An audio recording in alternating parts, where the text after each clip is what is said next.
Hey folks, it's the end of the week, so once again we're going to go through Johan's replies to the latest EU5 Tinto Talks, which was all around advancements. I'll be honest, similar to the recent weeks, there weren't as many replies this week, and a lot of them were very similar. There was a lot of confusion around how this system worked, at least with some players, with the age system and how you got to choose one of three paths to take, and what that locked you out of, what it didn't lock you out of, and exactly how that was going to work. It was shown off in the dev diary, but Johan did give some further clarification, and to be honest, a lot of the answers were around that. So I've picked out the most relevant ones, and we're going to go through those in this relatively quick video today. So the first question asked was, so if I don't pick one focus, does that mean I lose all the tech from the other category, and I can never research it? And Johan confirming, yes, you have to make a choice between the three options. A new set of options will appear in the next age. So again, you do have to choose one of the three. So admin focus, diplomatic focus, or military focus. And then you can research the additional 10, I think it is, in that field. And the other two that you didn't choose get kind of closed off from you and you can't get them. But then at the end of that age, you can choose a different one. So you can go like military, diplo, admin, and then maybe for the end game go back to military and pick up some of the tech in there as well. So that is how it's going to work. I think that was relatively well described in the actual dev diary itself, but again, as I said, Johan really clarifying some of this just to make sure players were definitely understanding how this is going to work.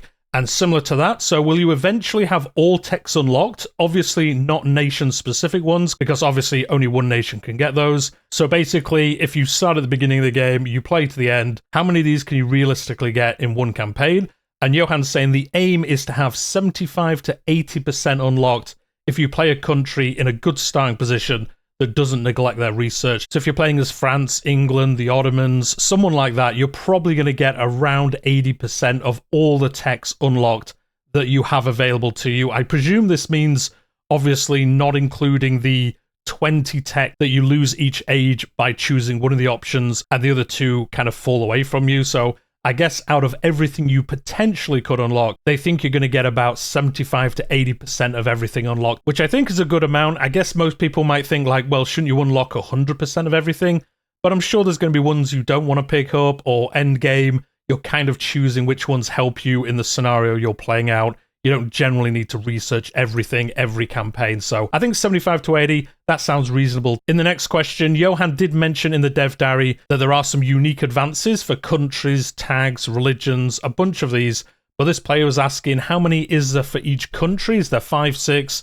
And are there really uniques for every country? I think that is a bit of wishful thinking this early in the game. But Johan does say he doesn't have an average, but the aim is to be around 8 or so. So I would imagine between 6 and 10.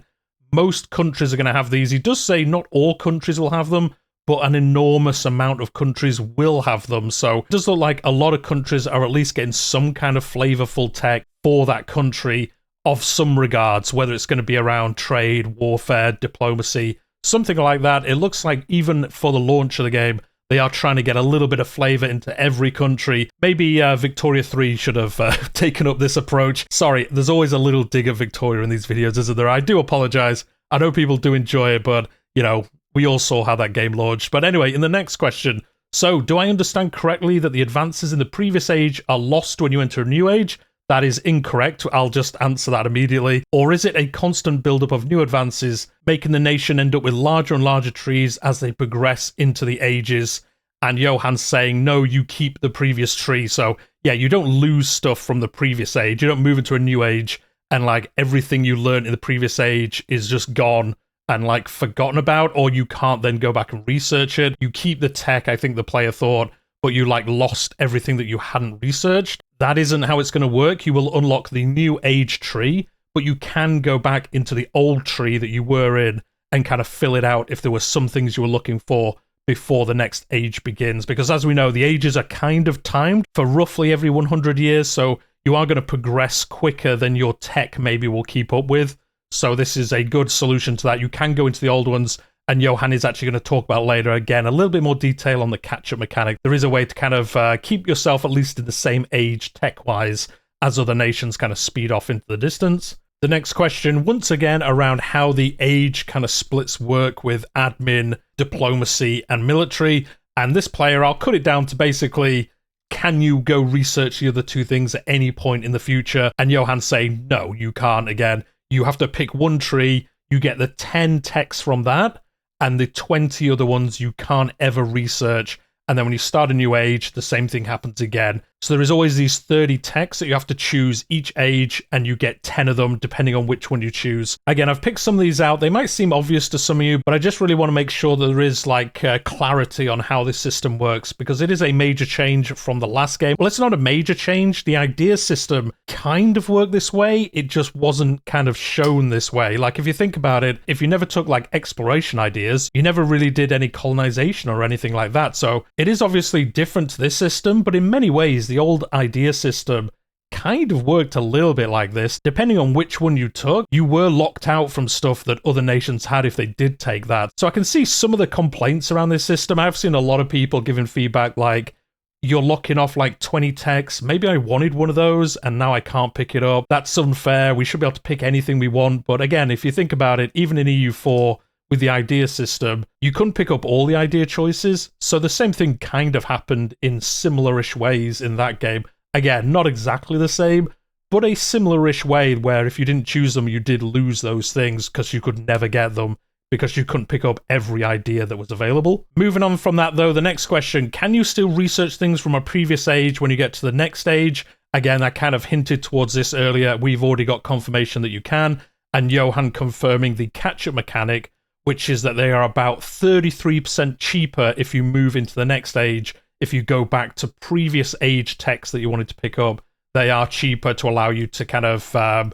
quickly catch up and get them, and then get back into the main age. I mean, you can just ignore them. I guess you could wait for 2 ages, and then go back to an age that was 2 kind of cycles ago, and go into those ones and maybe pick them up. Maybe if you're doing a lot of warfare and you're always picking military, you might be picking up the military specific ones that you've picked, and then the generic ones or the diplomatic or admin ones that are in the general tree anyway, you're going to go back and pick them up maybe when you've got a period of peace in the future. Maybe you've got 100 years of war. That's never happened before. So during that, you're always picking the military thing each age, and then you want to go back and pick up the other options later on when you've got a bit of peace, and then you can stabilize some other areas of your empire. So that is how the catch-up mechanic is going to work. We don't know if there's anything on top of that, but it is going to be a third cheaper by the looks of it. In the next question, again, some clarification on this age system. This is one of the things I did see a lot of confusion about. People saying like, well, if I always choose military, that means my diplomacy and my admin's just never going to improve because there are techs locked under that.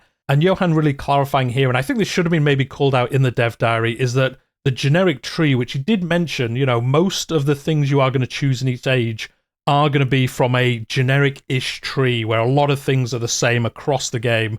And then you do have those flavorful ones from your religion, all these other areas as well. But like the main bulk of tech that you're going to research is going to cover the 3 areas that you do have to choose from as well. So as you can see, as Johan says here, there are maybe over 25 admin, diplomacy, military advances in each tree in each age. So there's already like 75 technologies based on those 3 fields before you add the additional 10 from the one you choose. So there's already 25 military advances in that age.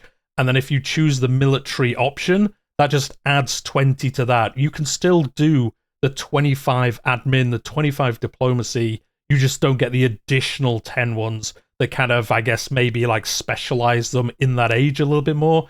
So you are picking up tech relevant to the other 2. You're not just like super focused on military, or if you always choose admin. So my military is like men with bows and I'm fighting, you know, like fully armored horses. So I'm fighting, you know, those like gun squares like at Waterloo and places like that. That's not going to be the case. You are still going to learn some of those things, even if you choose one of the options that isn't one of the other 2 options, if you know what I mean. I hope that makes sense. I'm sure combined with what you can see on the screen from what Johan said, it kind of makes sense. A bit of a rambling discussion there by me, but I think you can see how it means there's always at least 25 of each advance, and then you're just adding that additional 10 on top of that. The next question, one where Johan kind of went off script a little bit. It wasn't really about advances. It was somebody asking how gold is going to work. Are we going to get the same ducat system that you get in EU4, where it's just one currency? It's ducats, gold, whatever you want to call it, and everyone has the same currency. I think one of the options made it look like potentially we could have multiple currencies